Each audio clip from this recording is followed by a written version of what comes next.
안녕하세요. 돈 굴리는 쇠동우리입니다. 지난 영상에서 ETF를 고르기 전에 반드시 정해야 할 내 투자 전략 4가지를 다뤘는데요. 혹시 안 보신 분은 영상 설명란에 1편 링크 걸어뒀으니 먼저 보고 오시길 추천드립니다. 오늘은 1편의 연장선입니다. 내 전략이 정해졌으면 그 전략을 그대로 복사해줄 ETF를 골라야 하잖아요. 그런데 같은 지수를 추종하는 ETF가 한두 개가 아닙니다. 미국 S&P 500을 추종하는 국내 ETF만 해도 10개가 넘고 나스닥 100도 마찬가지죠. 이름이 코덱스, 타이거, AC, 솔, 라이스, 플러스 등등 진짜 헷갈리실 거예요. 그래서 오늘은 같은 지수를 추종하는 ETF 중에서 진짜 좋은 ETF를 가려내는 6가지 체크리스트를 알려드리겠습니다. 이거 하나만 알아두시면 ETF 매수 버튼 누를 때 후회할 일이 없습니다. 체크리스트 첫 번째, 기초지수의 전략을 정확하게 파악하세요. 모든 ETF는 기초지수가 있고 그 기초지수의 가격을 추종하도록 설계되어 있습니다. 어떤 지수를 추종하는지는 자산운용사 홈페이지나 투자설명서에서 확인할 수 있어요. 그런데 함정이 있어요. 지수 이름만 보면 다 비슷해 보입니다.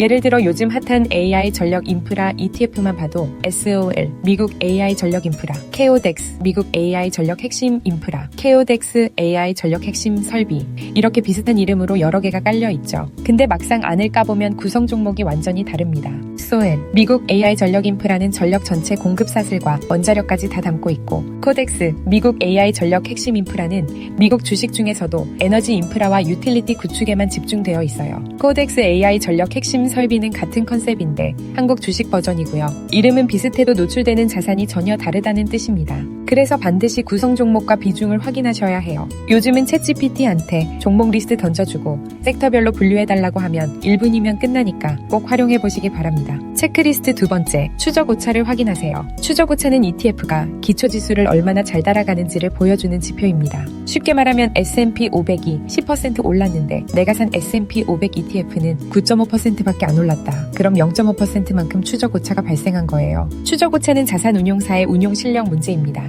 운용사가 포트폴리오를 게으르게 굴리거나 리밸런싱을 잘못하면 기초지수와 격차가 벌어지죠. 이게 왜 중요하냐? 1편에서 열심히 내 전략과 맞는 기초지수를 찾았어도 그걸 추종하는 ETF의 추적오차가 크면 결국 내 투자 목표를 달성할 수 없거든요. 무조건 추적오차가 작은 ETF를 골라야 합니다. 체크리스트 세 번째, 가격 괴리율을 확인하세요. 추적오차랑 헷갈리시는 분이 많은데 완전히 다른 개념이에요. ETF에는 2가지 가격이 있습니다. 하나는 순자산 가치, 줄여서 NAV. 이건 ETF가 담고 있는 자산의 진짜 가치입니다. 다른 하나는 시장 가격, 시장에서 실제로 거래되는 가격이죠. 이 두 가격이 따로 놀면 가격 괴리율이 발생합니다. 예를 들어 진짜 가치는 10,000원인데 시장에서는 1,100원에 거래되고 있다. 그럼 1% 비싸게 사는 거잖아요. 이게 가격 괴리율입니다. 가격 괴리율은 추적 오차와 달리 유동성 공급자, 즉 LP의 책임입니다. 거래량이 부족하면 LP가 매수와 매도 호가를 NAV에 맞게 제시해줘야 하는데 LP가 제 역할을 못하면 괴리가 발생하죠. 그래서 시가총액이 크고 거래량이 많은 ETF가 안전한 겁니다.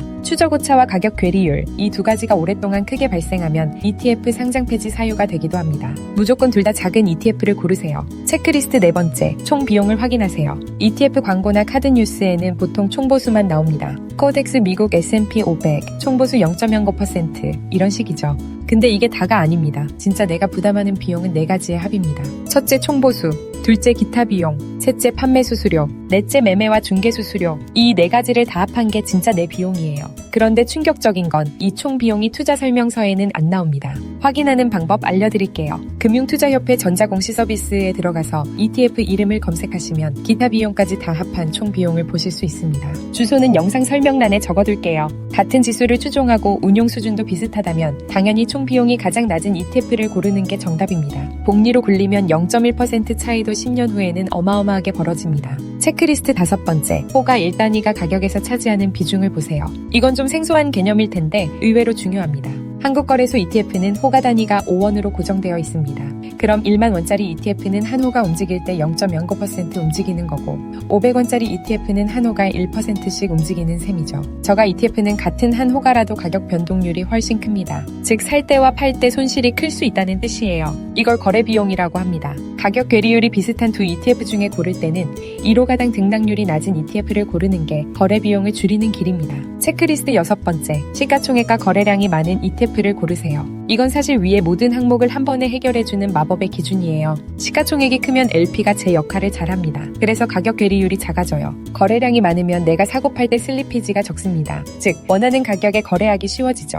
대형 ETF는 운용사도 정성을 들이기 때문에 추적 오차도 작은 편입니다. 그래서 무조건 같은 컨셉의 ETF 중에서는 시가총액 1위, 2위짜리를 고르는 게 안전합니다. 코덱스, 타이거, AC, 코셉, 라이스, 필러스, 썰 이렇게 운용사 브랜드는 다양하지만 같은 지수를 추종한다면 시가총액과 거래량이 큰 게 답이에요. 오늘 내용을 정리해드릴게요. 같은 지수를 추종하는 ETF를 고를 때 체크할 6가지. 첫째, 기초지수의 구성 종목과 전략을 정확히 파악할 것. 둘째, 추적 오차가 작을 것. 셋째, 가격 괴리율이 작을 것. 넷째, 총보수만 보지 말고 기타 비용까지 합한 총 비용을 확인할 것. 다섯째, 1호가가 가격에서 차지하는 비중을 볼 것. 여섯째, 시가총액과 거래량이 큰 ETF를 우선할 것. 이 6가지만 체크하시면 같은 컨셉의 ETF 중에서 진짜 좋은 ETF를 정확히 골라내실 수 있습니다. 블로그에는 화면 캡처와 함께 어디서 어떻게 확인하는지 단계별로 정리해뒀어요. 영상 설명란 링크로 꼭 한번 확인해 보시기 바랍니다. 도움이 되셨다면 구독, 좋아요, 알림 설정 부탁드리고요. 지금까지 동굴리는 쇠동울이었습니다.